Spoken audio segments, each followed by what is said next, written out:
Friends, स्वागत है हमारे यूट्यूब चैनल पे। आज इस वीडियो में ज्ञान बिंदु जीएस एकेडमी का बिहार पुलिस स्पेशल ज्योग्राफी देखने वाले हैं, जो कि टॉपिक वाइज दिया गया है। फर्स्ट टॉपिक है भारत की स्थिति एवं विस्तार। दूसरा टॉपिक देखने वाले हैं भारत का भौतिक स्वरूप। इस तरह से हम लोग इसे कंप्लीट करेंगे। तो चलिए फर्स्ट टॉपिक को कंप्लीट करते हैं, भारत की स्थिति एवं विस्तार को। फर्स्ट नंबर क्वेश्चन दिया गया है, भारत के मुख्य भूमि का दक्षिणी सीमाएं हैं। भारत के मुख्य भूमि का दक्षिणी सीमाएं हैं ऑप्शन के अकॉर्डिंग 8 डिग्री 4 मिनट उत्तरी अक्षांश। Option number B 8 degree 4 minute उत्तरी अक्षांश। भारत की स्थल सीमा की लंबाई कितनी है? भारत की स्थल सीमा की लंबाई कितनी है? तो 15,200 किलोमीटर। 15,200 किलोमीटर। भारत के उत्तर से दक्षिण की लंबाई कितनी है? भारत के उत्तर से दक्षिण की लंबाई कितनी है? उत्तर से दक्षिण हो जाएगा 3214। 3214 ऑप्शन नंबर बी। नेक्स्ट है, और पूर्व से पश्चिम 2933 किलोमीटर। इसका right answer option number B. Next है, भारत का क्षेत्रफल विश्व के कुल भौगोलिक क्षेत्रफल का कितना प्रतिशत है? भारत का क्षेत्रफल विश्व के कुल भौगोलिक क्षेत्रफल का कितना प्रतिशत है? तो हो जाएगा 2.4%। Option number B 2.4%। निम्नलिखित में से कौन सा देशांतर भारत की मानक मध्याह्न रेखा है? निम्नलिखित में कौन सा देशांतर भारत की मानक मध्याह्न रेखा है? तो हो जाएगा 82.5 डिग्री पूर्व। ऑप्शन नंबर सी। नेक्स्ट है, भारत का सबसे दक्षिणी बिंदु है। भारत का सबसे दक्षिणी बिंदु कौन सा हो जाएगा? इंदिरा पॉइंट। सबसे दक्षिणी बिंदु इंदिरा पॉइंट हो जाएगा। और सबसे उत्तरी बिंदु कौन सा है? तो हो जाएगा इंदिरा कॉल। इंदिरा कॉल। सर्क क्रीक जो कि पश्चिमी बिंदु है। और किवथु किवथु कहाँ है? अरुणाचल प्रदेश में। यह सबसे पूर्वी बिंदु है जो कि अरुणाचल प्रदेश में है। भारत और चीन के मध्य सीमा का निर्धारण कौन सी रेखा करती है? भारत और चीन के मध्य कौन सा रेखा? मैक-मोहन रेखा। मैक-मोहन रेखा, रेड क्लिफ रेखा भारत और पाकिस्तान, डुरंड रेखा तो जानते ही होंगे भारत और अफगानिस्तान। हालांकि अब जो है पाकिस्तान और अफगानिस्तान की सीमा निर्धारण करती है। पाक जल संधि भारत और श्रीलंका के बीच अवस्थित है। नेक्स्ट है, जम्मू से श्रीनगर को जोड़ने वाले दर्रा कौन है? जम्मू से श्रीनगर को जोड़ने वाला दर्रा कौन सा है? तो हो जाएगा बनिहाल दर्रा। बनिहाल दर्रा ऑप्शन नंबर बी। मालदीव को मिनिकॉय से अलग करने वाले अक्षांश कौन सा है? मालदीव को मिनिकॉय से अलग करने वाला अक्षांश रेखा कौन सा है? तो हो जाएगा 8 degree. 8 degree option number B. Question number है 10, भारत के कितने राज्य समुद्र के किनारे पर अवस्थित हैं? भारत के कितने राज्य समुद्र के किनारे पर अवस्थित हैं? बताइएगा। इसका राइट आंसर दिया गया है ऑप्शन नंबर डी 9। 9 राज्य जो हैं समुद्र के किनारे स्थित हैं। आप लोग भी ध्यान देते चलेंगे, जहाँ पे मिस्टेक होगा आप लोग कमेंट करेंगे। कर्क रेखा भारत के कितने राज्यों से होकर गुजरती है? कर्क रेखा भारत के कितने राज्यों से होकर के गुजरती है? तो यह 8 राज्यों से होकर गुजरती है। Option number D. भारत की प्रादेशिक जल सीमा समुद्र तट से कितने समुद्री मील की दूरी तक है? प्रादेशिक जल सीमा समुद्र तट से कितनी समुद्री मील की दूरी पर है? तो इसका राइट आंसर हो जाएगा option number C 12 mile. Option number C. Bharat की सबसे लंबी अंतर्राष्ट्रीय सीमा किस देश के साथ है? भारत की सबसे लंबी अंतर्राष्ट्रीय सीमा बांग्लादेश के साथ और सबसे कम जो है अफगानिस्तान के साथ है। भारत का कौन सा भू आकृति विभाग प्राचीनतम है? भारत का कौन सा भू आकृति विभाग प्राचीनतम है? सबसे प्राचीनतम जो यह हो जाएगा प्रायद्वीपीय पठार। ऑप्शन नंबर ए प्रायद्वीपीय पठार। सबसे छोटी स्थलीय सीमा भारत के किस देश के साथ है? सबसे छोटी स्थलीय सीमा किसके साथ लगती है? अफगानिस्तान के साथ। Option number C. भारत का कौन सा राज्य सर्वाधिक लंबी तट रेखा वाला राज्य है? कौन सा राज्य सर्वाधिक लंबी तट रेखा वाला राज्य है? तो यह हो जाएगा गुजरात। गुजरात। और दूसरे नंबर पर कौन है? तो आंध्र प्रदेश। भारत के कितने राज्यों या संघ राज्य क्षेत्रों की 2 से अधिक अंतर्राष्ट्रीय सीमाएं हैं? भारत के कितने राज्य या संघ राज्य क्षेत्रों की 2 से अधिक अंतर्राष्ट्रीय सीमाएं हैं? इसका राइट आंसर दिया गया है ऑप्शन नंबर ए 4। भारतीय मानक समय का यमुनोत्तर नहीं गुजरती है। भारतीय मानक समय का यमुनोत्तर नहीं गुजरती है। 5 राज्यों से होकर के गुजरती है। पता ही होगा, उत्तर प्रदेश, मध्य प्रदेश, छत्तीसगढ़, आंध्र प्रदेश, उड़ीसा, जबकि तेलंगाना से होकर के नहीं गुजरती है। ऑप्शन हो जाएगा डी। क्वेश्चन नंबर 19, भारत का सबसे अधिक विस्तृत भू आकृतिक प्रदेश है। भारत का सबसे अधिक विस्तृत भू आकृतिक प्रदेश कौन सा हो जाएगा? तो यह होगा उत्तरी मैदान, उत्तरी पर्वत, तटीय मैदान, दक्षिण का पठार। सबसे अधिक विस्तृत भू आकृतिक प्रदेश कौन सा हो जाएगा बताइएगा। मेरे ख्याल से इसका राइट आंसर होना चाहिए ऑप्शन नंबर ए, उत्तरी मैदान। सबसे अधिक विस्तृत भू आकृतिक प्रदेश कौन सा है? उत्तरी मैदान होना चाहिए। हालांकि इसका आंसर ऑप्शन नंबर डी दिया गया है। आप लोग भी कंफर्म करके बताएंगे ए होगा या फिर डी होगा। क्वेश्चन नंबर 20, कोरोमंडल समुद्री तट किस राज्य में अवस्थित है? कोरोमंडल समुद्री तट किस राज्य में अवस्थित है? इसका right answer option number D, Tamil Nadu में। तमिलनाडु। मन्नार की खाड़ी किसके तट के साथ अवस्थित है? मन्नार की खाड़ी जो है यह हो जाएगा तमिलनाडु। तमिलनाडु। पोर्ट ब्लेयर स्थित है। पोर्ट ब्लेयर स्थित है। पोर्ट ब्लेयर जो है ये दक्षिणी अंडमान। ऑप्शन नंबर सी, दक्षिणी अंडमान। भारत के भौगोलिक मानचित्र कौन तैयार करता है? भारत के भौगोलिक मानचित्र कौन तैयार करता है? तैयार करता है भारतीय सर्वेक्षण। ऑप्शन नंबर डी दिया गया है 23 नंबर प्रश्न का। क्वेश्चन नंबर 24, किस क्षेत्र में प्रवाल भित्ति नहीं पाई जाती है? प्रवाल भित्ति नहीं पाई जाती है। लक्षद्वीप जो है प्रवालों से ही निर्मित है। इसका राइट आंसर हो जाएगा कैम्बे की खाड़ी जो है प्रवाल से निर्मित नहीं है, जबकि कच्छ की खाड़ी, बंगाल की खाड़ी और लक्षद्वीप जो है प्रवाल भित्ति से निर्मित है। किस दर्रे से ब्रह्मपुत्र नदी भारत में प्रवेश करती है?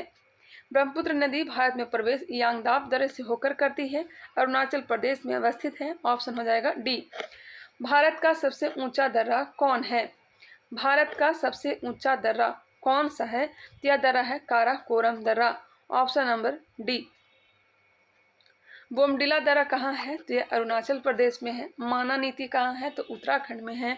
तुजू दर्रा कहाँ है? तो यह मणिपुर में है। ऑप्शन का अकॉर्डिंग डी हो जाएगा, काराकोरम दर्रा सबसे ऊंचा दर्रा है। जीवित जड़ पुल किस राज्य में है? जीवित जड़ पुल किस राज्य में है? तो हो जाएगा मेघालय। ऑप्शन नंबर ए। भारत के कौन सा राज्य 3 ओर से एक ही अंतर्राष्ट्रीय सीमा साझा करता है? 3 ओर से एक ही सीमा साझा करता है, अंतर्राष्ट्रीय सीमा साझा करता है। तो हो जाएगा त्रिपुरा। ऑप्शन नंबर क्या हो जाएगा? बी। सबसे लंबी अंतर्राष्ट्रीय सीमा बनाने वाले संघ राज्य शासित प्रदेश कौन सा है? बताइएगा इसका राइट आंसर क्या हो जाएगा। सबसे लंबी अंतर्राष्ट्रीय सीमा बनाने वाला राज्य या फिर संघ शासित प्रदेश कौन सा है? ऑप्शन देख लेते हैं। इसका राइट आंसर क्या होगा? ऑप्शन नंबर सी, पश्चिम बंगाल। 29 नंबर प्रश्न का आंसर सी दिया गया, पश्चिम बंगाल। एक बार फिर से क्वेश्चन देखते हैं। सबसे लंबी अंतर्राष्ट्रीय सीमा बनाने वाला राज्य या संघ शासित प्रदेश कौन सा है? तो इसका राइट आंसर दिया गया है ऑप्शन नंबर सी, पश्चिम बंगाल। आप लोग भी इसे कंफर्म करेंगे। पृथ्वी का चुंबकीय विषुवत रेखा भारत में कहाँ से गुजरता है? पृथ्वी का चुंबकीय विषुवत रेखा भारत में कहाँ से गुजरता है? ऑप्शन नंबर सी दिया गया है, त्रिवेंद्रम से। त्रिवेंद्रम से। निम्नलिखित में कौन सा देश भारतीय उपमहाद्वीप में शामिल नहीं है? भारतीय उपमहाद्वीप में शामिल कौन सा देश नहीं है? ऑप्शन नंबर डी दिया गया है, म्यांमार। जबकि पाकिस्तान, नेपाल, भूटान जो है यह शामिल है। निम्नलिखित में कौन सा तट पश्चिमी तट का भाग नहीं है? पश्चिमी तट का भाग नहीं है। पश्चिमी तट का भाग कौन सा नहीं है? काठियावाड़ तो है ही है, मालाबार, केरल के पास कोकण तट भी है, जबकि उत्तरी सरकार तट नहीं होगा। यह उड़ीसा वाले तट को कहा जाता है। इसका right answer option number C हो जाएगा। निम्नलिखित में कौन सा द्वीप भारत और श्रीलंका के मध्य स्थित है? कौन सा द्वीप जो है भारत और श्रीलंका के मध्य स्थित है? तो यह हो जाएगा रामेश्वरम। निम्नलिखित में कौन सा भारत का जुड़वा शहर नहीं है? जुड़वा शहर नहीं है। अहमदाबाद और गांधीनगर जुड़वा शहर है। हुबली और धारवाड़ यह भी, जबकि त्रिशूर और तिरुवरसला यह भारत का जुड़वा शहर नहीं है। कटक और भुवनेश्वर को भी जुड़वा शहर कहा जाता है। ऑप्शन नंबर सी दिया गया है। क्षेत्रफल की दृष्टि से भारत के 3 बड़े राज्य हैं। क्षेत्रफल की दृष्टि से भारत के 3 बड़े राज्य कौन कौन सा है? एक है राजस्थान, दूसरे नंबर मध्य प्रदेश और तीसरा महाराष्ट्र। राजस्थान, मध्य प्रदेश और Maharashtra. Option number A. Gulf of Mannar और पाक स्ट्रेट हिंदुस्तान किसके बीच है? गल्फ ऑफ मन्नार और पाक स्टेट हिंदुस्तान किसके बीच है? भारत और किसके बीच है? इसका right answer option number D, Sri Lanka. एक बार फिर से क्वेश्चन देखें, गल्फ ऑफ मन्नार और पाक स्टेट हिंदुस्तान और किसके बीच है? तो हिंदुस्तान और श्रीलंका के बीच स्थित है। कौन सा सही सुमेलित है? कौन सही सुमेलित है? नील द्वीप। नील द्वीप का नाम चेंज करके शहीद द्वीप कर दिया गया है। हैवलॉक द्वीप, स्वराज द्वीप, रॉस द्वीप, सुभाष चंद्र बोस द्वीप। इसका right answer option number D, उपयुक्त सभी। नील द्वीप का नाम चेंज करके शहीद द्वीप कर दिया गया है। हैवलॉक द्वीप का नाम चेंज करके स्वराज द्वीप, रॉस द्वीप का नाम चेंज करके सुभाष चंद्र बोस द्वीप कर दिया गया है। Question number 38। चलिए, यह टॉपिक जो है कंप्लीट हो गया। टोटल प्रश्न थे 37 ही दिए गए थे, जैसा कि आप लोग देख भी सकते हैं। इसका आंसर यही दिया गया है। चलिए आगे बढ़ते हैं। अब देखते हैं टॉपिक नंबर 2, भारत का भौतिक स्वरूप। भारत का भौतिक स्वरूप। संपूर्ण भारत के कितने प्रतिशत भूभाग पर पर्वत और पहाड़ियों का विस्तार पाया जाता है? संपूर्ण भारत के कितने प्रतिशत भूभाग पर पर्वत और पहाड़ियों का विस्तार पाया जाता है? इसका right answer option number C दिया गया है, 29.3%। 29.3%। नेक्स्ट है, संपूर्ण भारत के कितने प्रतिशत भूभाग पर पठार का विस्तार है? पठार का विस्तार है 27.7%। ऑप्शन नंबर सी दिया गया है, 27.7% पर क्या है? तो पठार है। भारत की उत्तरी सीमा पर स्थित पर्वत है। उत्तरी सीमा पर स्थित पर्वत कौन सा है? तो हो जाएगा हिमालय। Option number D. पर्वतों की निम्नलिखित श्रेणियों में से किस श्रेणी से हिमालय संबंधित है? हिमालय जो है यह वलित पर्वत का उदाहरण है। Option number D. निम्नलिखित में से कौन भारत का सर्वोच्च पर्वत शिखर है? भारत का सर्वोच्च पर्वत शिखर कंचनजंगा है। ऑप्शन नंबर डी, जो कि सिक्किम में स्थित है। हिमालय की उत्पत्ति किस भूसनती से हुई है? हिमालय की उत्पत्ति किस भूसनती से हुई है? या टेथिस से। ऑप्शन नंबर ए, टेथिस महासागर के पास ही। निम्न में से कौन सी पर्वत चोटी संसार की दूसरी सर्वोच्च पर्वत चोटी है? संसार की दूसरी सर्वोच्च पर्वत चोटी गॉडविन ऑस्टिन है। ऑप्शन नंबर ए, K2 है। K2 है। नेक्स्ट है, काराकोरम पर्वत श्रेणी का पूर्व नाम क्या है? काराकोरम श्रेणी को ही क्या कहा जाता है? काराकोरम पर्वत श्रेणी का पूर्व नाम बताना है तो हो जाएगा Krishnagiri. Option number B, Krishnagiri. इसे K2 भी कहा जाता है। कुमायूं हिमालय निम्नलिखित में से किन नदियों के बीच स्थित है? कुमायूं हिमालय किन दो नदियों के बीच स्थित है? तो हो जाएगा सतलज और काली। सतलज और काली। ऑप्शन नंबर क्या हो जाएगा? बी। और पंजाब हिमालय सिंधु और सतलज के बीच स्थित है। काली और तीस्ता के बीच कौन सा हिमालय है? तो नेपाल हिमालय। और तीस्ता और ब्रह्मपुत्र के बीच असम हिमालय है। नेक्स्ट है, निम्नलिखित में से किस हिमालय क्षेत्र को शिवालिक के नाम से जाना जाता है? किस हिमालय क्षेत्र को शिवालिक के नाम से जाना जाता है? तो बाह्य हिमालय को। ऑप्शन नंबर डी, बाह्य हिमालय को शिवालिक के नाम से जाना जाता है। निम्नलिखित में से सबसे प्राचीन पर्वत श्रेणी कौन सी है? सबसे प्राचीन पर्वत श्रेणी अरावली है। ऑप्शन नंबर क्या हो जाएगा? बी। आप लोग कमेंट करके बताएंगे अरावली की सबसे ऊंची चोटी कौन सी है। क्वेश्चन नंबर 12, भारत में निम्नलिखित में से कौन सी पर्वत श्रेणी केवल एक राज्य में फैली है? कौन सी एक पर्वत श्रेणी है जो केवल एक राज्य में फैली हुई है? यह हो जाएगा गिरनार। गिरनार पर्वत श्रेणी जो कि कहाँ है? यह हो जाएगा गुजरात में। क्वेश्चन नंबर 13, निम्नलिखित में से कौन सी चट्टान प्रणाली भारत में नवीनतम है? भारत में नवीनतम चट्टान गोंडवाना। ऑप्शन नंबर डी दिया गया है। पूर्वी हिमालय की तुलना में ट्री लाइन का ऊंचाई मान पश्चिमी हिमालय में होता है। पूर्वी हिमालय की तुलना में ट्री लाइन का ऊंचाई मान पश्चिमी हिमालय में होता है, तो यह कम होता है। Option number B. मणिपुर पहाड़ियों से घिरा इम्फाल बेसिन एक सुंदर उदाहरण है। मणिपुर पहाड़ियों से घिरा इम्फाल बेसिन एक सुंदर उदाहरण है सरोवरीय मैदान का। ऑप्शन नंबर ए, सरोवरीय मैदान का। लघु हिमालय श्रेणी की ढालों पर मिलने वाले छोटे छोटे घास के मैदान को जम्मू कश्मीर में क्या कहा जाता है? लघु हिमालय श्रेणी के ढालों पर मिलने वाले छोटे छोटे घास के मैदानों को जम्मू कश्मीर में क्या कहा जाता है? तो मर्ग कहते हैं। ऑप्शन नंबर ए, गुलमर्ग, ये सब का तो नाम सुना ही होगा। तो इसे कहते हैं मर्ग। हिमालयी पर्वत की एक श्रेणी अराकान योमा कहाँ स्थित है? हिमालय पर्वत की एक श्रेणी अराकान योमा कहाँ स्थित है? तो यह म्यांमार में। अराकान योमा कहाँ स्थित है? तो म्यांमार में। पश्चिमी घाट क्या है? पश्चिमी घाट एक भ्रंश कगार है। Option number C. निम्नलिखित में कौन सा युग्म सुमेलित नहीं है? कौन सा युग्म सुमेलित नहीं है? भारत स्थित हिमालय की सबसे ऊंची चोटी कंचनजंगा है। भारत स्थित हिमालय की सबसे ऊंची चोटी कंचनजंगा है। प्रायद्वीपीय भारत की सबसे ऊंची चोटी अनायमुडी है। अरावली की सबसे ऊंची चोटी गुरु शिखर है। सतपुड़ा की सबसे ऊंची चोटी अमरकंटक है। ऑप्शन नंबर डी इसका राइट आंसर हो जाएगा। सतपुड़ा की सबसे ऊंची चोटी अमरकंटक नहीं है, सतपुड़ा की सबसे ऊंची चोटी धूपगढ़ हो जाएगा, धूपगढ़। क्वेश्चन नंबर 20 आप लोग इसे कंफर्म करेंगे। निम्नलिखित में से किस पर्वत श्रेणी का विस्तार पूर्वी घाट में नहीं है? पूर्वी घाट में नहीं है। किस पर्वत श्रेणी का विस्तार पूर्वी घाट में नहीं है? ऑप्शन क्या हो जाएगा? यह हो जाएगा सी, गढ़जात, सेवराय और तिरुमलाई। गढ़जाट, सेवराय और तिरुमलाई का जो विस्तार है पूर्वी घाट में, जबकि कार्डमम जो पहाड़ी है यह इसका विस्तार जो है यह हो जाएगा पश्चिमी घाट की ओर। नीचे दिए गए पर्वत या पहाड़ी को उत्तर से दक्षिण क्रम में व्यवस्थित कीजिए। नीचे दिए गए पर्वत या पहाड़ी को उत्तर से दक्षिण क्रम में व्यवस्थित कीजिए। पहले नंबर पे आ जाएगा कलसुवाई, कलसुवाई।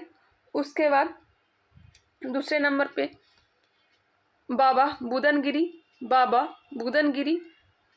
उसके बाद नीलगिरी और सबसे नीचे अन्नामलाई। इसका राइट आंसर ऑप्शन नंबर ए दिया गया है। नेक्स्ट क्वेश्चन है, आप लोग भी मिला लेंगे। दक्कन ट्रैप का निर्माण हुआ था। दक्कन ट्रैप का निर्माण जुरैसिक युग में, क्रिटेशियस युग में, कार्बोनिफेरस युग में या फिर Cenozoic? Option number B Cretaceous युग में। दक्कन ट्रैप का निर्माण क्रिटेशियस युग में हुआ था। क्वेश्चन नंबर 23 विचार कीजिए उपयुक्त में से कौन से कथन है जो सही दिए गए हैं? भारत में आर्कियन क्रम की चट्टान सबसे प्राचीनतम चट्टान है, यह सही दिया गया है। धारवाड़ क्रम की चट्टान चूना पत्थर के लिए प्रसिद्ध है, यह गलत है। विंध्यन क्रम की चट्टान भवन निर्माण सामग्री हेतु प्रसिद्ध है, यह सही है। गोंडवाना क्रम के चट्टानों का विखंडन जुरासिक युग में हुआ था। 1, 3 एवं 4 इसका आंसर दिया गया है ऑप्शन नंबर ए। नीचे दिए गए पूर्वांचल पहाड़ियों पर विचार कीजिए तथा पश्चिम से पूर्व की ओर लगाइए। पश्चिम से पूर्व की ओर, पश्चिम से पूर्व की ओर ऑप्शन क्या हो जाएगा देखते हैं। सबसे पहले नंबर पे आएगा डाफला, डाफला के बाद मीरी, मीरी के बाद अवोर, अवोर के बाद मिसमी, मिसमी के बाद पटकाई बुम। ऑप्शन क्या हो जाएगा? सी हो जाएगा। पहले नंबर पर डाफला, पश्चिम से पूर्व की ओर बात हो रही है तो डाफला। उसके बाद मीरी, मीरी के बाद अवोर, अवोर के बाद मिसमी, मिसमी के बाद पटकाई बुम। गारो खासी और जयंतिया पहाड़ी अवस्थित है। गारो खासी जयंतिया या मेघालय। बरैल श्रेणी का विस्तार निम्नलिखित में से किस राज्य में नहीं है? बरैल श्रेणी का विस्तार किस राज्य में नहीं है? तो मणिपुर में नहीं है, जबकि असम, नागालैंड और त्रिपुरा में इसका विस्तार है। नाग टिब्बा कहाँ है? नागा टिब्बा कहाँ स्थित है? तो यह स्थित है कहाँ? Uttarakhand. Option number B. Kashmir तथा काठमांडू घाटी का निर्माण हुआ है। कश्मीर तथा काठमांडू घाटी का निर्माण यह हुआ है झीलों के निक्षेपण से। ऑप्शन नंबर सी दिया गया है। कश्मीर तथा काठमांडू घाटी का निर्माण झीलों के निक्षेपण से हुआ है। Option number C. बौद्धों का प्रसिद्ध तांबो मठ किस घाटी में अवस्थित है? बौद्धों का प्रसिद्ध तांबो मठ किस घाटी में अवस्थित है? तो अवस्थित है स्पीति घाटी में। ऑप्शन नंबर डी स्पीति घाटी। अधोलिखित में कौन एक सुमेलित नहीं है? मरखा घाटी कहाँ है? तो लद्दाख में है। मरवा नहीं, मरखा घाटी लद्दाख। मुख घाटी केरल। कम्बम घाटी आंध्र प्रदेश, जो कि गलत है। ऑप्शन क्या हो जाएगा? सी। आगे बढ़ते हैं, नेक्स्ट है और न्योरा घाटी कहाँ है? तो पश्चिम बंगाल। अधोलिखित में कौन एक सुमेलित नहीं है? कौन एक सुमेलित नहीं है? देखते हैं। भोर घाट या मुंबई को पुणे से जोड़ता है। भोर घाट या मुंबई को पुणे से जोड़ता है। पाल घाट या कोची को चेन्नई से जोड़ता है। थाल घाट या मुंबई को नासिक से जोड़ता है। सेनकोट दर्रा रोहा को मंगलुरु से। Option number D. सेनकोट दर्रा केरल में अवस्थित है, केरल इसका राइट आंसर हो जाएगा ऑप्शन नंबर डी। तिरुवनंतपुरम से जोड़ता है। अंडमान निकोबार द्वीप समूह के सर्वोच्च चोटी सैंडल पीक अथवा पलायन शिखर अवस्थित है। सैंडल पीक अथवा पलायन शिखर अवस्थित है, कहाँ अवस्थित है? उत्तरी अंडमान। बटेश्वर पहाड़ी कहाँ है? बटेश्वर पहाड़ी बिहार में। Option number B. निम्नलिखित में से कौन एक ब्लॉक पर्वत का उदाहरण है? कौन एक ब्लॉक पर्वत का उदाहरण है? तो यह पर्वत है Satpura. Option number B, Satpura. Trans Himalaya बृहद हिमालय से किसके द्वारा पृथक होता है? ट्रांस हिमालय बृहद हिमालय से किसके द्वारा पृथक होता है? सच्चर जोन के द्वारा। ऑप्शन नंबर ए, ITSZ के द्वारा। निम्नलिखित में से कौन एक सुमेलित नहीं है? वर्दा पहाड़ी कहाँ है? वर्दा पहाड़ी यह जो है मध्य प्रदेश, यह गलत दिया गया है। सतमाला पहाड़ी मिजोरम, लुसाई मिजोरम, मिकिर असम। ऑप्शन नंबर ए हो जाएगा। निम्नलिखित में से कौन ट्रांस हिमालय का हिस्सा नहीं है? ट्रांस हिमालय का हिस्सा नहीं है। लद्दाख, जास्कर, पीर पंजाल। इसका right answer option number D, Pir Panjal हो जाएगा। जबकि लद्दाख, जास्कर, काराकोरम यह सब ट्रांस हिमालय का हिस्सा है। निम्नलिखित में से कौन मीठे पानी की झील नहीं है? कौन मीठे पानी की झील नहीं है? बुल्लर झील, डल झील, बड़ा पानी झील यह सब मीठे पानी की झील है, जबकि सोमू रिरी मीठे पानी की झील नहीं है। वैष्णो देवी तीर्थ स्थान किस हिमालय के अंतर्गत आता है? वैष्णो देवी तीर्थ स्थान किस हिमालय के अंतर्गत आता है? तो आता है Kashmir Himalaya. Option number C, Kashmir Himalaya के अंतर्गत। निम्नलिखित कथनों पर विचार कीजिए तथा नीचे दिए गए कूट की सहायता से गलत उत्तर का चयन कीजिए। 40 नंबर प्रश्न, केदारनाथ, बद्रीनाथ और हेमकुंड साहिब मध्य प्रदेश के अंतर्गत आते हैं, मध्य हिमालय के अंतर्गत आते हैं। क्वेश्चन क्या पूछा गया है? गलत उत्तर का चयन करें। इसका राइट आंसर दिया गया है, देखते हैं। केदारनाथ, बद्रीनाथ और हेमकुंड साहिब मध्य हिमालय के अंतर्गत आते हैं, यह सही है। शिवालिक के निचले भाग को तराई कहा जाता है, यह भी सही है। छोटा नागपुर स्थित रांची का पठार संप्राय मैदान का उदाहरण है, यह भी सही है। उत्तरी सह्याद्री के सर्वोच्च शिखर कुंद्रेमुख है, यह गलत दिया गया है। ऑप्शन क्या हो जाएगा? केवल और केवल 4 जो है गलत दिया गया है। निम्नलिखित में कौन पूर्वी तट पर स्थित लैगून नहीं है? पूर्वी तट पर स्थित लैगून नहीं है। इसका right answer option number C, Vembanad. Option number C. जबकि पुलिकट आंध्र प्रदेश और तमिलनाडु के सीमा पर स्थित है। चिल्का उड़ीसा में है, जो कि पूर्वी तट पर स्थित लैगून है, लैगून झील है। निम्नलिखित में से कौन सा बंदरगाह भारत के पश्चिमी तट पर स्थित नहीं है? भारत के पश्चिमी तट पर स्थित नहीं है। तूतीकोरिन, मार्मागोआ, कोची या फिर नहावा सोवा। ऑप्शन क्या हो जाएगा? ए हो जाएगा। मार्मागोआ, कोची और नहावा सोवा यह सब क्या है? पश्चिमी तट पर स्थित है। सुंदरवन का डेल्टा कौन सी नदी बनाती है? सुंदरवन का डेल्टा कौन सी नदी बनाती है? तो यह ब्रह्मपुत्र। सुंदरवन का डेल्टा गंगा, कंफ्यूजन हो रहा है। सुंदरवन का डेल्टा जो बनाती है गंगा और ब्रह्मपुत्र मिल करके, इसका जो राइट आंसर दिया गया ऑप्शन नंबर बी। सुंदरवन का डेल्टा गंगा नदी बनाती है। हाँ सही, ऑप्शन नंबर बी होगा। नेक्स्ट क्वेश्चन है क्वेश्चन नंबर 44। इसका आंसर हो जाएगा सुंदरवन का डेल्टा कौन बनाती है? तो गंगा नदी बनाती है, बी ही इसका आंसर होगा। निम्नलिखित में से किस द्वीप को मरकट द्वीप कहा जाता है? मरकट द्वीप कहा जाता है। मरकट द्वीप यह कहता है अंडमान निकोबार द्वीप को मरकट द्वीप। भारत का कौन सा राष्ट्र नौका दौड़ के लिए प्रसिद्ध है? नौका दौड़ के लिए Kerala. Option number A. Question number 46, Kodaikanal किस पहाड़ी में अवस्थित है? कोडाई कनाल किस पहाड़ी में? तो cardamom. Option number D. Sahyadri को कौन सा अक्षांश 2 भागों में विभाजित करती है? सह्याद्री को कौन सा अक्षांश 2 भागों में विभाजित करती है? 16.5 degree north. Option number C दिया गया है। 16.5 डिग्री, माफ करिएगा 16 डिग्री नॉर्थ। सह्याद्री को कौन सा अक्षांश 2 भागों में विभाजित करता है? भारत को 2 भागों में विभाजित करता है 23.5 डिग्री उत्तरी और दक्षिणी भारत में विभाजित करता है। निम्नलिखित में से कौन सी नदी अमरकंटक से नहीं मिलती है? कौन सी नदी अमरकंटक से नहीं मिलती है? Tapti, option number C. Narmada, Son, Mahanadi यह सब अमरकंटक से निकलती है, जबकि ताप्ती अमरकंटक से नहीं निकलती है। यह क्वेश्चन पूछा गया है। पूर्वी घाट पर्वत श्रेणी का सर्वोच्च शिखर है।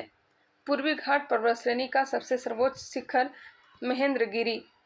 निम्नलिखित में से किस राज्य में सबरीमाला स्थित है? सबरीमाला स्थित है कहाँ है? तो केरल में, ऑप्शन नंबर सी।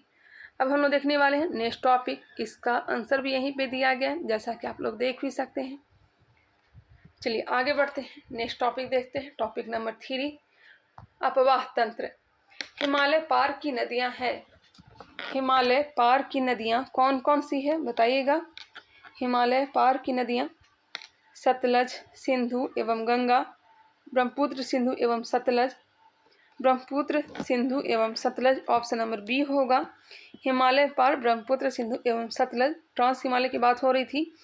भारत की सबसे लंबी नदी कौन है?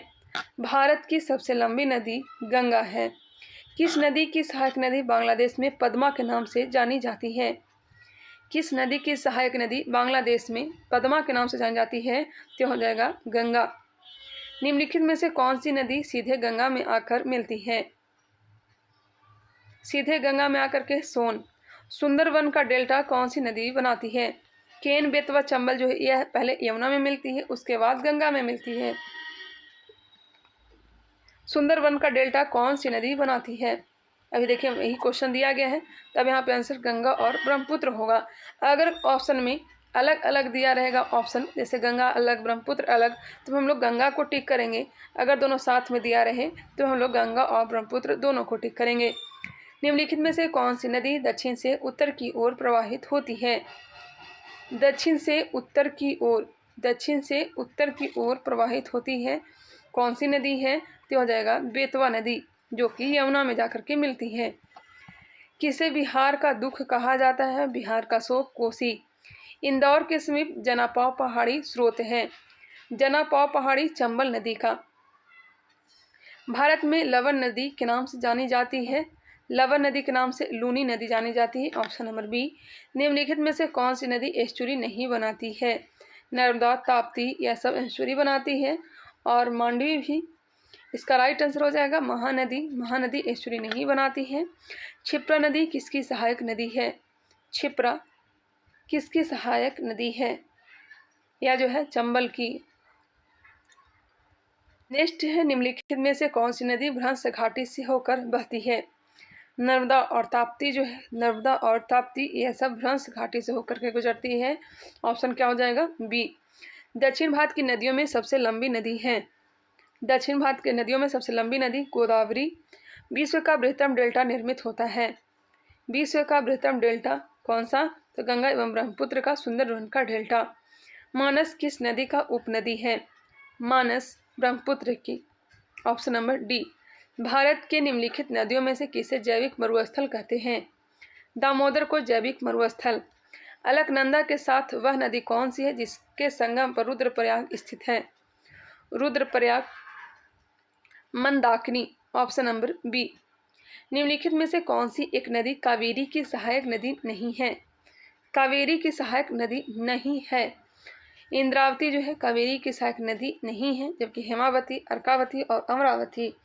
निम्नलिखित में से कौन सी सिंधु की सहायक नदी नहीं है? सिंधु की सहायक नदी रावी, ब्यास, चेनाब, जबकि तावी जो है तवी या नहीं है, ऑप्शन नंबर डी। भागीरथी नदी निकलती है। भागीरथी नदी निकलती है गोमुख से। भारत की गंडक नामक नदी को नेपाल में किस नाम से जाना जाता है? नारायणी के नाम से। गंडक नदी को नेपाल में नारायणी कहा जाता है, ऑप्शन नंबर सी। दूधगंगा नदी निम्न में से किस राज्य में अवस्थित है? दूधगंगा नदी किस राज्य में अवस्थित है? तो अवस्थित है जम्मू कश्मीर में, ऑप्शन नंबर ए। भारत और नेपाल के मध्य कौन सी नदी सीमा बनाती है? भारत और नेपाल के मध्य काली, ऑप्शन नंबर सी। कालिंदी नदी का दूसरा नाम क्या है? Question number 24।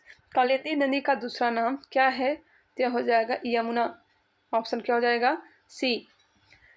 सतलज नदी किस दरे से होकर भारत में प्रवेश करती है? सतलज नदी किस दरे से होकर भारत में प्रवेश करती है? सिपकिला दर्रा से होकर। किस नदी की घाटी गहरी खंड भूमि के लिए विख्यात है? किस नदी की घाटी गहरी खंड भूमि के लिए विख्यात है? चंबल। बेतवा नदी निकलती है। बेतवा नदी विंध्याचल पहाड़ियों से। Option number C. दक्षिण भारत की नदियां प्रमुख रूप से निम्न में से कौन सा प्रवाह तंत्र रखती है? दक्षिण भारत की नदियां प्रमुख रूप से निम्न में से कौन सा प्रवाह तंत्र रखती है? तो वृक्षनुमा। भारत की निम्नलिखित नदियों में से कौन हिमालय की सभी श्रेणियों को काटती है? सभी श्रेणी को काटती है सतलज। ऑप्शन क्या हो जाएगा? सी हो जाएगा। भारत की निम्नलिखित नदियों में से कौन हिमालय की सभी श्रेणियों को काटती है? तो सतलज।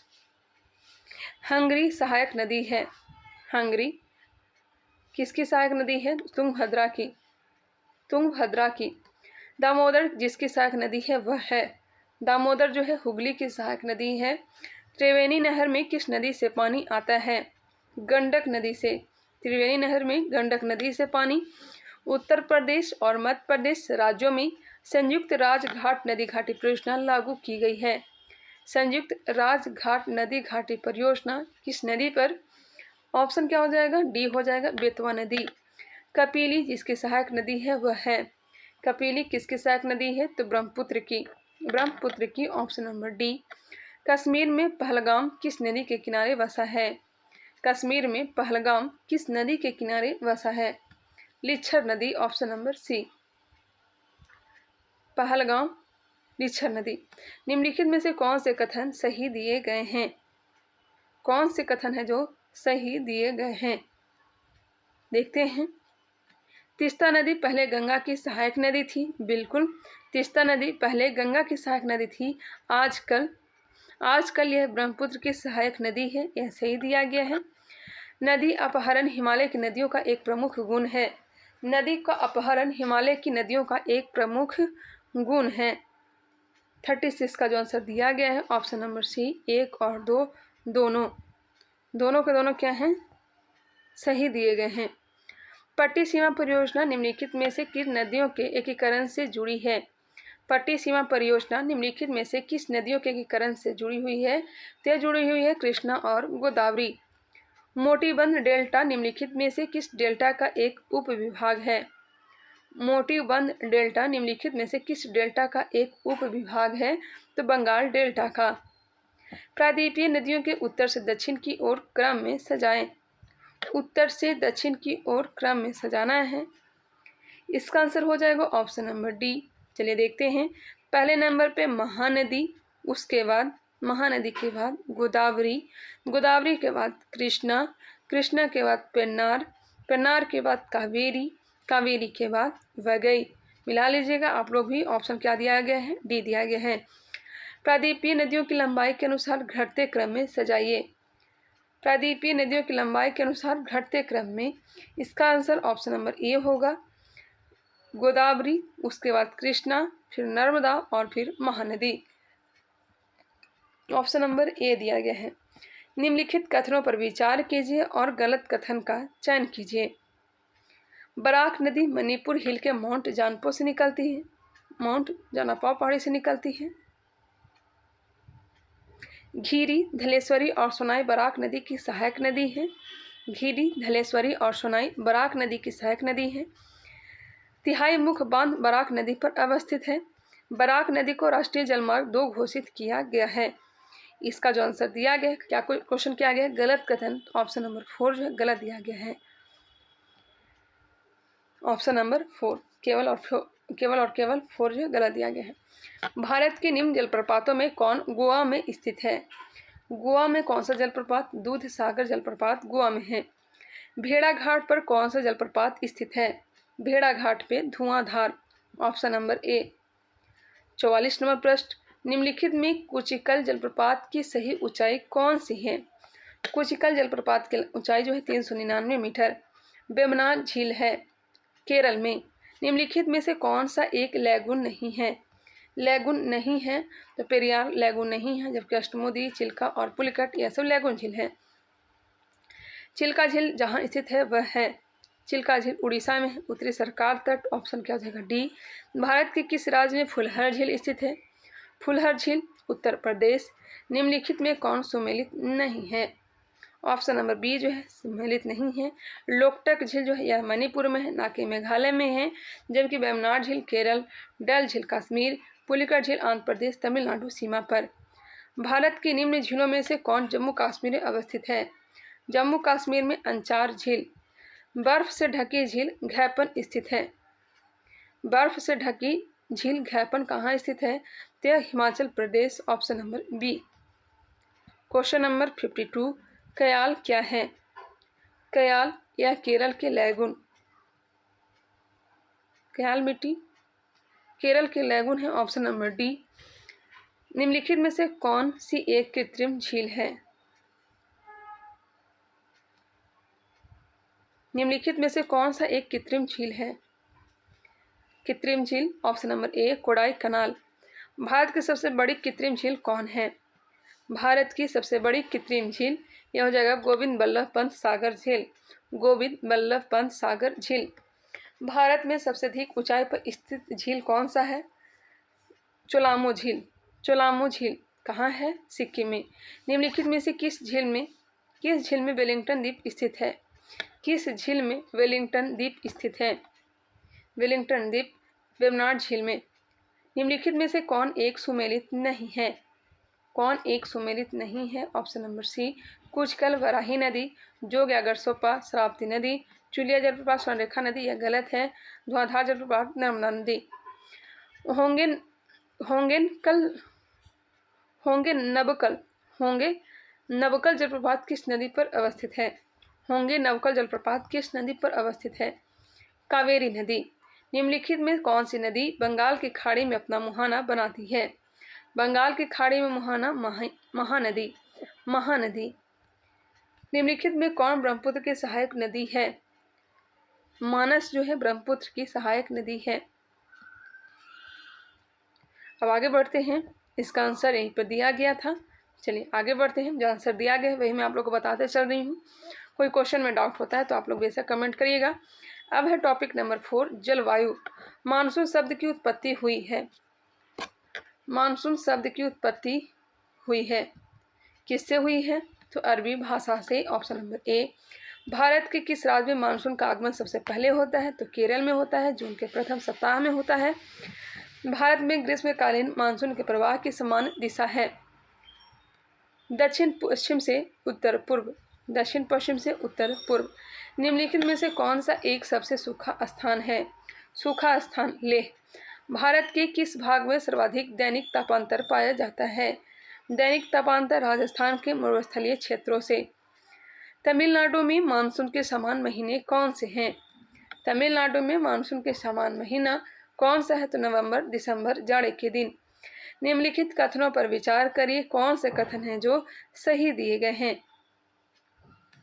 दक्षिणी भारत से उत्तरी भारत की ओर मानसून की अवधि घटती है। दक्षिण भारत से उत्तरी भारत की ओर मानसून की अवधि घटती है। उत्तरी भारत के मैदानों में वार्षिक वृष्टि की मात्रा पूर्व से पश्चिम की ओर घटती है। इसका आंसर ऑप्शन नंबर सी दिया गया। 1 और 2 दोनों सही दिए गए हैं। मानसून का निर्वर्तन इंगित होता है। मानसून का निर्वर्तन इंगित होता है। ऑप्शन नंबर सी साफ आकाश से, बंगाल की खाड़ी में अधिक दाब परिस्थिति से, स्थल पर तापमान के बढ़ने से। ऑप्शन क्या हो जाएगा? सी हो जाएगा। निम्नलिखित कथनों पर विचार कीजिए। क्वेश्चन नंबर 9 विचार करना है। पूरे वर्ष 30 डिग्री नॉर्थ और 60 डिग्री साउथ अक्षांशों के बीच बहने वाली हवाएं पछुआ हवाएं कहलाती हैं। भारत के उत्तर पश्चिमी क्षेत्र में शीतकालीन वर्षा लाने वाली आर्द्र सतही पछुआ हवाओं के भाग हैं। इसका आंसर ऑप्शन नंबर बी दिया गया है। केवल और 2। क्या क्वेश्चन किया गया है? निम्नलिखित कथनों पर विचार करने के लिए कहा गया है। सही है या गलत है या नहीं पूछा गया है। हालांकि इसका आंसर ऑप्शन नंबर क्या दिया गया है? बी दिया गया है। इंटरट्रॉपिकल कन्वर्जन जोन ITCZ एक निम्न वायुदाब पेटी है। इसका right answer option number D भूमध्य रेखा पर ITCZ एक निम्न वायुदाब पेटी स्थित है। भूमध्य रेखा पर।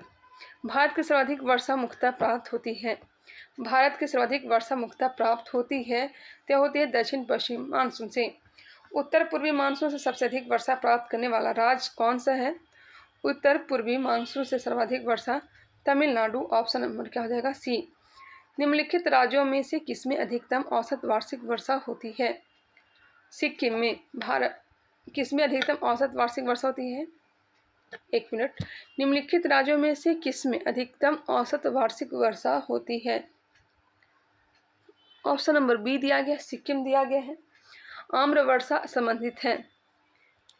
आम्र वर्षा बिहार एवं बंगाल में मार्च अप्रैल में होने वाली वर्षा। आम की फसल आम्र वर्षा से संबंधित है। यह केरल और कर्नाटक वाले क्षेत्र में वर्षा जो होती है वो, यहाँ पे बिहार बंगाल काट लीजिए, यहाँ पे केरल कर्नाटक कर लीजिए। केरल कर्नाटक में मार्च अप्रैल में होने वाली वर्षा को आम्र वर्षा कहते हैं। इसका आंसर जो दिया गया है ऑप्शन नंबर डी दिया गया है, जो कि गलत है। चेरापूंजी कहाँ स्थित है? चेरापूंजी स्थित है खासी पहाड़ियाँ। भारत के उत्तरी मैदान में शीत ऋतु में वर्षा होती है पश्चिमी विक्षोभ से। भारत के उत्तर पश्चिमी मैदान में पश्चिमी विक्षोभ से जाड़े में होने वाली वर्षा की मात्रा क्रमशः कम होती जाती है पश्चिम से पूर्व की ओर। ऑप्शन क्या हो जाएगा? बी। भारत में सुनामी वार्निंग सेंटर है। भारत में सुनामी वार्निंग सेंटर हैदराबाद में। ऑप्शन क्या हो जाएगा? C. Tsunami warning centre Hyderabad. भारतीय मौसम विज्ञान विभाग स्थापित है तो नई दिल्ली में। भारतीय मौसम विज्ञान विभाग स्थापित है नई दिल्ली। भारतीय मानसून का वर्णन सबसे पहले किस अरब विद्वान द्वारा किया गया? अल मसूदी। निम्नलिखित में से कौन भारतीय मानसून को प्रभावित नहीं करता है? नहीं करता है। Option number D, Gulf Stream, जबकि jet stream, El Nino, Tibet का पठार। भारत में वर्षा का औसत है। भारत में वर्षा का औसत 118 centimetre.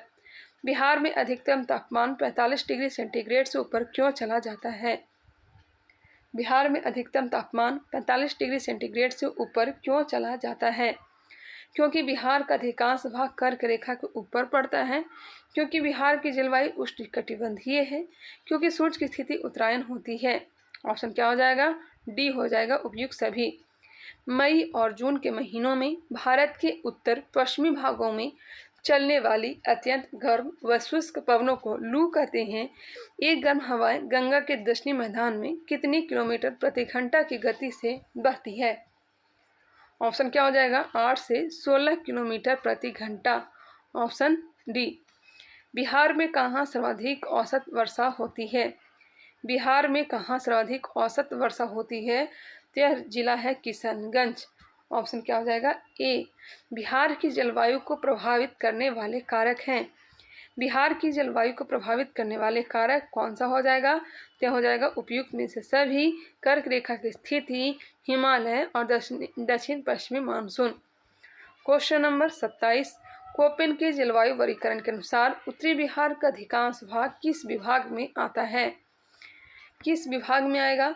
Option number D, CWG। CWG। 27 का आंसर ऑप्शन नंबर डी दिया गया है। बिहार में अधिकांश वर्षा प्राप्त होती है। बिहार में अधिकांश वर्षा बंगाल की खाड़ी के मानसून से। कोपेन के जलवायु के अनुसार स्टेपी प्रकार की वनस्पति कहाँ पाई जाती है? स्टेपी प्रकार के वनस्पति BSHW। ऑप्शन क्या हो जाएगा? बी। भारत में सर्वाधिक वर्षा 200 से भी अधिक वाला क्षेत्र निम्नलिखित में से कौन सा है? सर्वाधिक वर्षा 200 सेंटीमीटर से भी अधिक। ऑप्शन क्या हो जाएगा? सी। पश्चिमी घाट पर्वत के पश्चिमी ढाल, अंडमान निकोबार द्वीप समूह, उत्तर पूर्वी भारत। ऑप्शन 1, 3 एवं 4। नेक्स्ट है विचार करिए उपयुक्त में से कौन से कथन है जो सही दिए गए हैं? ऑप्शन क्या हो जाएगा? डी, सभी। भारत में दक्षिण पश्चिम मानसून की उत्पत्ति का संबंध उष्ण पूर्वी जेट स्ट्रीम से है। दक्षिण पश्चिम मानसून भारत में सर्वप्रथम अंडमान एवं निकोबार तट पर 25 मई को पहुंचता है। भारत में पश्चिमी विक्षोभ का आगमन उपोष्णकटिबंधीय पश्चिमी जेट स्ट्रीम के सहारे होता है। ऑप्शन सभी दिए गए हैं। मावठ है, मावठ यह शीतकालीन होने वाली वर्षा। मावठ क्या है? तो शीतकालीन होने वाली वर्षा है। अब हम लोग आगे बढ़ते हैं। इसका आंसर यहीं पे दिया गया था। चलिए, कोई क्वेश्चन में डाउट होता है तो यहाँ से भी आप लोग मिला सकते हैं। नेक्स्ट टॉपिक है टॉपिक नंबर 5, भारत की मृदा। भारत की मिट्टी को देखेंगे। चलिए स्टार्ट करते हैं। फर्स्ट नंबर क्वेश्चन, भारतीय कृषि अनुसंधान परिषद के अनुसार भारत में कितने प्रकार की मिट्टियाँ पाई जाती है? भारत में कितने प्रकार की मिट्टी पाई जाती है? तो पता ही होगा 8 प्रकार की। क्षेत्रीय विस्तार और कृषि में महत्व की दृष्टि से भारतीय मिट्टियाँ के कितने प्रमुख वर्ग हैं? 4 वर्ग हैं। भारत में सबसे अधिक उपजाऊ मृदा कौन सी है? तो जलोढ़ मृदा। भारत के सर्वाधिक क्षेत्रफल किस प्रकार की मिट्टी का विस्तार पाया जाता है? जलोढ़ मिट्टी। तटीय मैदानों और उत्तर भारत के मैदानों में उत्कृष्ट मृदा है, यह है जलोढ़ मृदा। तटीय मैदानों और उत्तर भारत के मैदानों में उत्कृष्ट मृदा जलोढ़ मृदा। नवीन जलोढ़ मिट्टी को किस नाम से जानते हैं? तो खादर के नाम से। पुरानी मिट्टी को बांगर।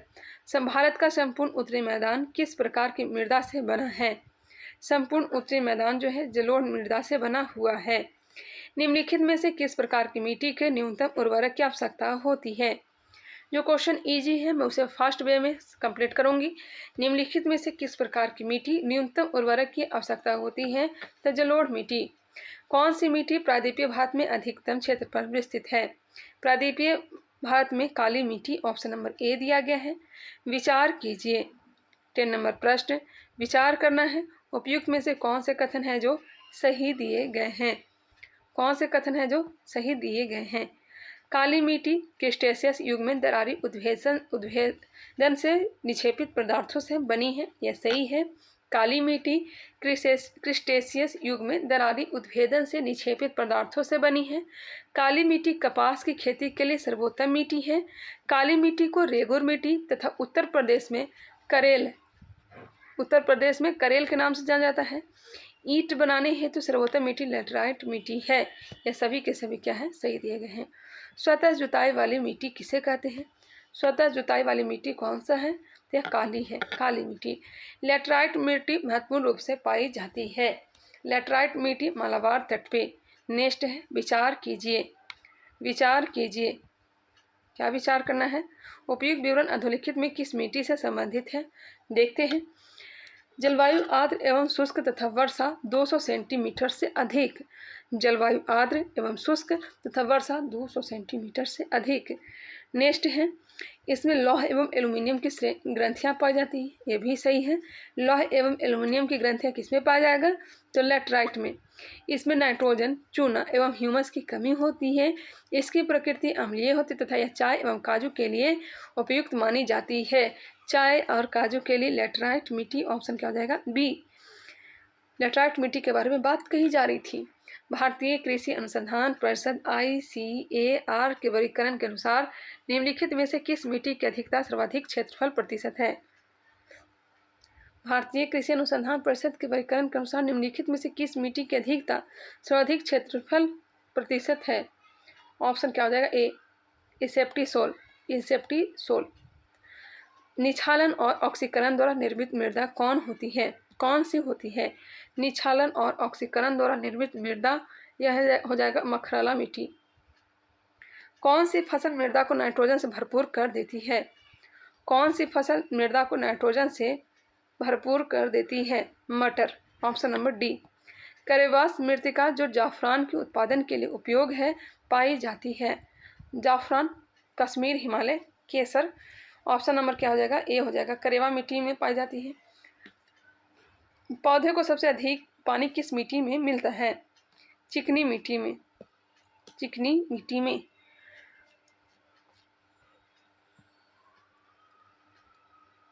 समान फसलें उगाने के लिए उर्वर भूमि का pH मान कितना होने की संभावना है? 6 से 7।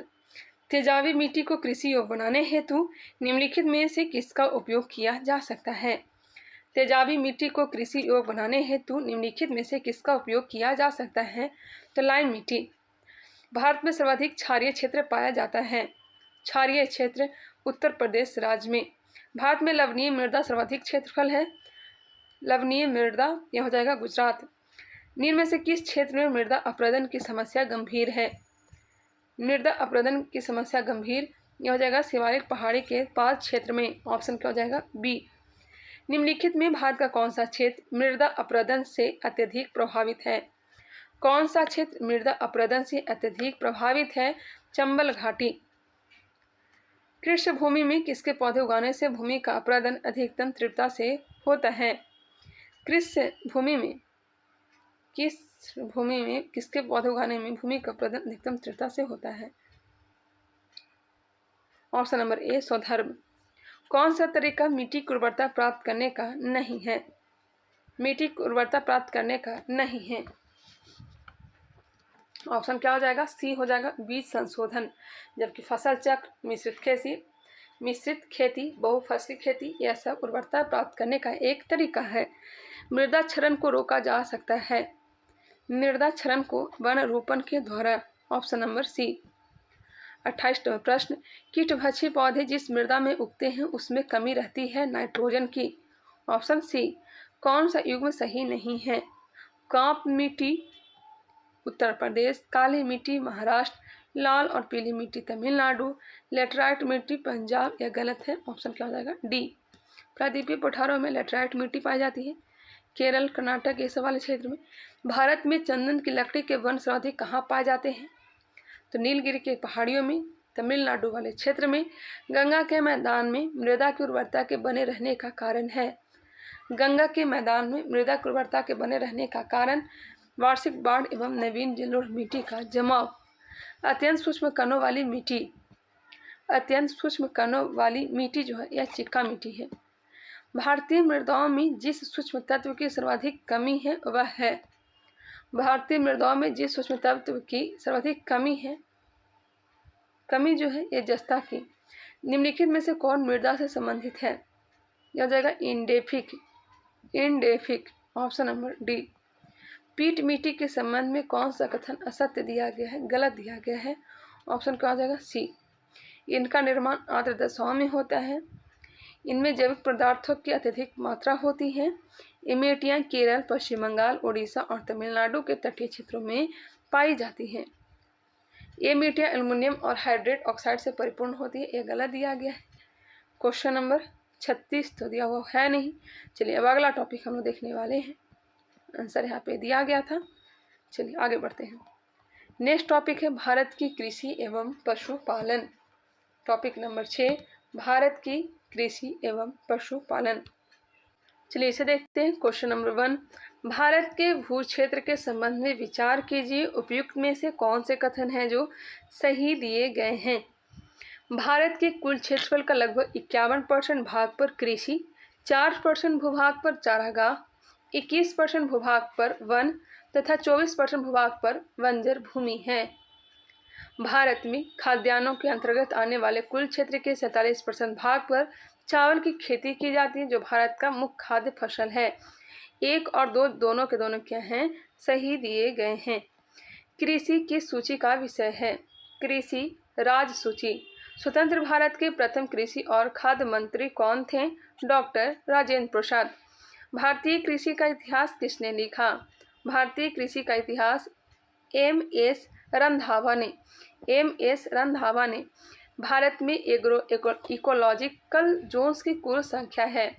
भारत में एग्रो इकोलॉजिकल जोन्स की कुल संख्या 20 है। देश में प्रथम कृषि विश्वविद्यालय की स्थापना किस वर्ष हुई थी? प्रथम कृषि विश्वविद्यालय 1960 में। मिश्रित कृषि में सम्मिलित है। मिश्रित कृषि में कई तरह की फसलें उगाना तथा पशुपालन भी करना। समानांतर फसल का एक उदाहरण है यह गेहूं व सरसों। समानांतर फसल का उदाहरण क्या है? तो गेहूं और सरसों। भारतीय कृषि में निम्न उत्पादकता का कारण है। निम्न उत्पादकता का कारण है उपयुक्त सभी, आवश्यकता से अधिक लोगों का कृषि कार्यों में लगा रहना, जोत का छोटा आकार होना, उत्पादन की पिछड़ी तकनीक। क्वेश्चन नंबर 10, निम्नलिखित में से कौन सा भारतीय कृषि की निम्न उत्पादकता का कारण नहीं है? ऑप्शन क्या हो जाएगा? डी। भूजोत का छोटा आकार, जबकि जनसंख्या का दबाव, प्रचंड बेरोजगारी, सहकारी कृषि। क्या क्वेश्चन किया गया है? निम्नलिखित में से कौन भारतीय कृषि की निम्न उत्पादकता का कारण नहीं है। ये तो है, ये भूजोत का छोटा आकार, प्रचंड बेरोजगारी, जनसंख्या का दबाव, सहकारी कृषि। मेरे ख्याल से इसका राइट आंसर क्या होना चाहिए? ऑप्शन नंबर सी होना चाहिए। जनसंख्या का दबाव भी है, प्रचंड बेरोजगारी देखने को मिलता है। भारत में संकर जोतों का सबसे बड़ा औसत आकार है। 10 नंबर प्रश्न का आप लोग कमेंट करके बताइएगा इसका आंसर क्या होना चाहिए। भारत में संकर या फिर जोतों का सबसे बड़ा औसत आकार है। जोतों का सबसे बड़ा आकार जो है यह हो जाएगा राजस्थान में। ऑप्शन नंबर डी दिया गया है। भारत में कृषि को समझा जाता है। भारत में कृषि को जीविकोपार्जन का साधन। भारत में रासायनिक उर्वरकों के दो बड़े उपभोक्ता हैं। रासायनिक उर्वरकों के दो बड़े उपभोक्ता, एक पंजाब और दूसरा हरियाणा। दक्षिणी भारत में उच्च कृषि उत्पादकता का क्षेत्र पाया जाता है।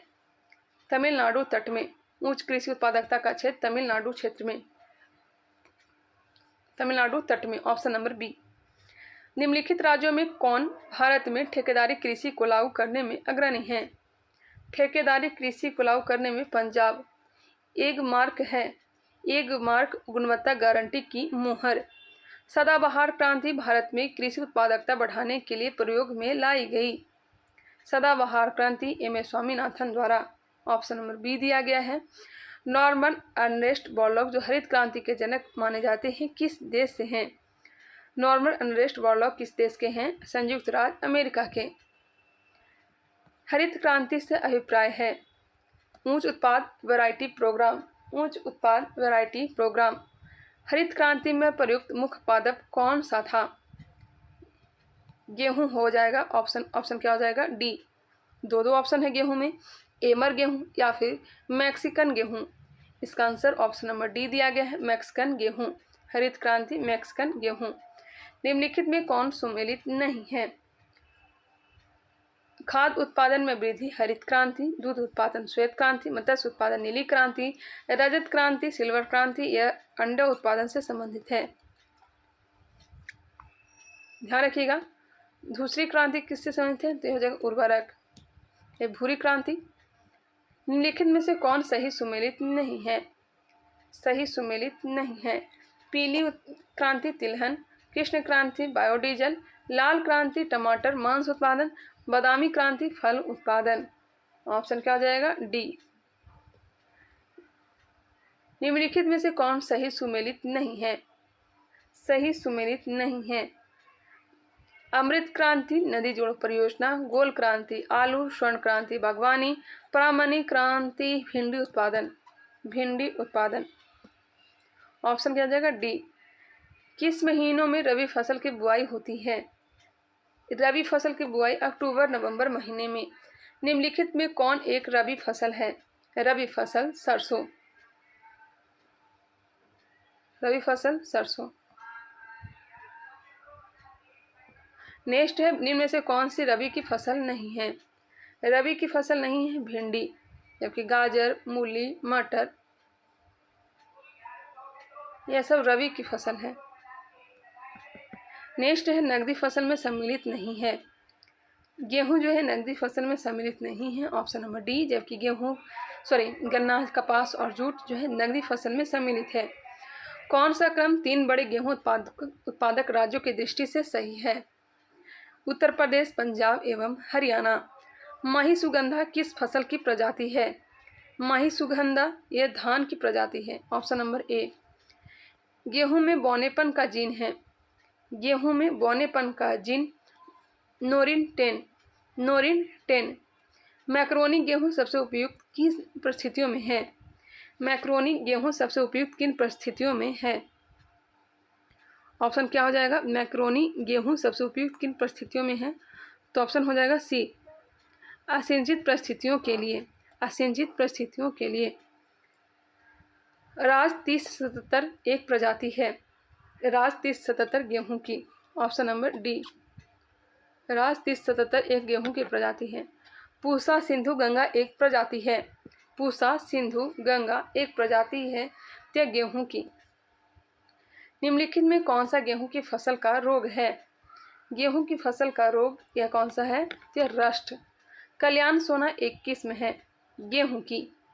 ट्रिटिकल निम्न में से किन दो के बीच संकर है? 1 मिनट। ट्रिटिकल निम्न में से किन दो के बीच का संकर है? ट्रिटिकल यह जो है गेहूं एवं राई। करनाल बट एक बीमारी है। करनाल बट एक बीमारी है गेहूं की। धान की उत्पत्ति हुई है। धान की उत्पत्ति दक्षिण पूर्व एशिया में। दक्षिण पूर्व एशिया में। निम्नलिखित फसलों पर विचार कीजिए, इनमें से कौन सी खरीफ फसल है? खरीफ फसल का जो उदाहरण हो जाएगा धान, मूंगफली, कपास 1, 2 और 3। गेहूं रबी फसल का उदाहरण है। भारत में निम्नलिखित में से किस फसल के अंतर्गत सर्वाधिक क्षेत्रफल है? किस फसल के अंतर्गत सर्वाधिक क्षेत्रफल है? तो धान। भारत के चावल के कटोरे क्षेत्र का नाम बताइए। चावल के कटोरा कौन सा क्षेत्र को कहते हैं? तो कृष्णा गोदावरी डेल्टा क्षेत्र को। कृष्णा गोदावरी डेल्टा क्षेत्र को। जया, पद्मा, कृष्णा, कावेरी और हंसा किस फसल की उन्नत किस्में हैं? जया, पद्मा, कृष्णा, कावेरी और हंसा किस फसल की उन्नत किस्में हैं? धान की। अमन धान उगाया जाता है। अमन धान उगाया जाता है जून जुलाई महीने में। जून जुलाई महीने में। पूसा सुगंधा 5 एक सुगंधित किस्म है। पूसा सुगंधा 5 एक किस्म है धान की। बरानी दीप किस फसल की किस्म है? बरानी दीप किस फसल की किस्म है? धान की। निम्नलिखित में कौन सी बासमती चावल की संकर प्रजाति है? बासमती चावल की संकर प्रजाति पूसा RH10। पूसा RH10। भारत का कौन सा राज्य सबसे बड़ा कपास उत्पादक है? भारत का कौन सा राज्य सबसे बड़ा कपास उत्पादक है? Option number B Gujarat. Gujarat. Gujarat और महाराष्ट्र में टक्कर होते रहता है। महाराष्ट्र में निम्नलिखित में से कौन सी एक फसल श्वेत स्वर्ण के नाम से जानी जाती है? श्वेत सफ़ेद सोना के नाम से किसे कहते हैं? कपास को। कपास के रेशे प्राप्त होते हैं। कपास के रेशे जो प्राप्त होते हैं बीज से। Option number B. भारत के किस राज्य में गन्ने की खेती के अंतर्गत सबसे अधिक भूमि है? गन्ने की खेती उत्तर प्रदेश। कौन सा राज्य भारत का शक्कर का प्याला कहलाता है? चीनी का प्याला उत्तर प्रदेश। गन्ने में प्रजनन का कार्य किया जा रहा है। गन्ने में प्रजनन का कार्य किया जा रहा है कोयम्बटूर में। गन्ने की अर्धसाली फसल पकने के लिए समय लेती है। गन्ने की अर्धसाली फसल पकने के लिए समय लेती है 18 माह। Option number C. निम्नलिखित में से कौन एक तिलहनी फसल है? तिलहनी फसल सूरजमुखी। अरहर का जन्म स्थान है। अरहर का जन्म स्थान जिसे हम लोग आम भाषा में राहड़ बोलते हैं, इसका जन्म स्थान जो है दक्षिण अफ्रीका। ऑप्शन क्या हो जाएगा? सी। शुष्क भूमि के लिए सर्वाधिक उचित फसल कौन सी है? शुष्क भूमि के लिए मूंगफली। पेंगिंग एक लाभकारी प्रक्रिया है। पेंगिंग एक लाभकारी प्रक्रिया है। मूंगफली। पूसा बोल्ड एवं पीताम्बरी प्रजाति है। पूसा बोल्ड एवं पीताम्बरी प्रजाति सरसों की। इनमें से कौन सा देश दलहनी फसलों का मुख्य उत्पादक तथा उपभोक्ता है? इनमें से कौन सा देश दलहनी फसलों का मुख्य उत्पादक तथा उपभोक्ता है? दलहनी फसलों का मुख्य उत्पादक तथा उपभोक्ता अपना भारत होना चाहिए। कौन सा राज्य सर्वाधिक रेशम पैदा करने वाला राज्य है? रेशम कर्नाटक। कौन सा ही सुमेलित नहीं है? शहतूत रेशम कर्नाटक, टसर रेशम झारखंड, इरी रेशम आसाम, मूंगा रेशम पश्चिम बंगाल। ऑप्शन नंबर डी जो है सुमेलित नहीं है। भारत के किस राज्य में सर्वाधिक कॉफी उत्पादन की जाती है? कर्नाटक। ग्रीन गोल्ड किसकी किस्म है? ग्रीन गोल्ड चाय की। भारत का सबसे बड़ा रबड़ उत्पादक राज्य केरल। रबड़ उत्पादक राज्य केरल। कौन सा उद्दीपक फसल है? कौन सा उद्दीपक फसल है? चाय। भारत में तंबाकू का सर्वाधिक उत्पादन करने वाला राज्य है। तंबाकू का सर्वाधिक उत्पादन करने वाला राज्य आंध्र प्रदेश। भारत में नारियल का सबसे बड़ा उत्पादक राज्य है। भारत में नारियल का सबसे बड़ा उत्पादक राज्य केरल होना चाहिए। Option number C. निम्नलिखित में से कौन सा राज्य इलायची के उत्पादन के लिए पहचान नहीं रखता है? नहीं रखता है? Option number D Orissa. Kerala, Karnataka, Tamil Nadu ये सब में तो इलायची होता ही है। मसालों का बागान कहा जाता है केरल को। ऑप्शन नंबर ए।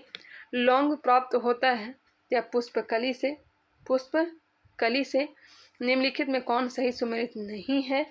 जूट पश्चिम बंगाल, चाय असम, रबड़ केरल, गन्ना तमिलनाडु या गलत हो जाएगा गन्ना उत्तर प्रदेश। कौन सा मसाला भारत में काला सोना के रूप में जाना जाता है? काला सोना किसे कहते हैं? काली मिर्च को कहते हैं, जिसे आम भाषा में हम लोग गोलकी कहते हैं। गोलकी ब्लैक कलर का छोटा सा दाना होता है, ब्लैक पेपर इंग्लिश में कहते हैं। कौन सा प्रमुख काजू उत्पादक राज्य है? काजू उत्पादक राज्य महाराष्ट्र। भारत का एकमात्र राज्य जो केसर का उत्पादन करता है। केसर का उत्पादन जम्मू कश्मीर, सर्वाधिक ईरान। झूमिंग अथवा पेड़ा पत्ती क्या है? झूमिंग कृषि जो है जंगल काटकर सूखने को छोड़ना। निम्नलिखित में से कौन सही सुमेलित नहीं है? सही सुमेलित नहीं है। भारतीय दलहन अनुसंधान संस्थान कानपुर, राष्ट्रीय मात्स्यिकी विकास बोर्ड हैदराबाद, केंद्रीय तंबाकू अनुसंधान संस्थान राजमुंद्री, आलू अनुसंधान संस्थान लखनऊ ने शिमला। ऑप्शन नंबर डी जो है गलत दिया गया है। मक्के की खेती की जा सकती है वर्ष भर। इनमें से कौन सही सुमेलित नहीं है? कॉफ़ी बोर्ड बेंगलुरु यह सही है। कॉफ़ी बोर्ड बेंगलुरु आगे दिया गया है। रबड़ बोर्ड कोट्टायम, चाय बोर्ड कोलकाता, तंबाकू बोर्ड त्रिची। इसका right answer option number D जो कि गलत दिया गया है। कंचन एक उन्नत किस्म है। कंचन एक उन्नत किस्म है आंवला का। इनमें नकदी फसल कौन सी नहीं है? नकदी फसल ज्वार। स्टॉक फार्मिंग है। पशुओं की प्रजनन। ऑपरेशन फ्लड का संबंध किससे है? दूध उत्पादन एवं वितरण से। निम्नलिखित में वह कौन सा राज्य है जो गेहूं की खेती नहीं करता है?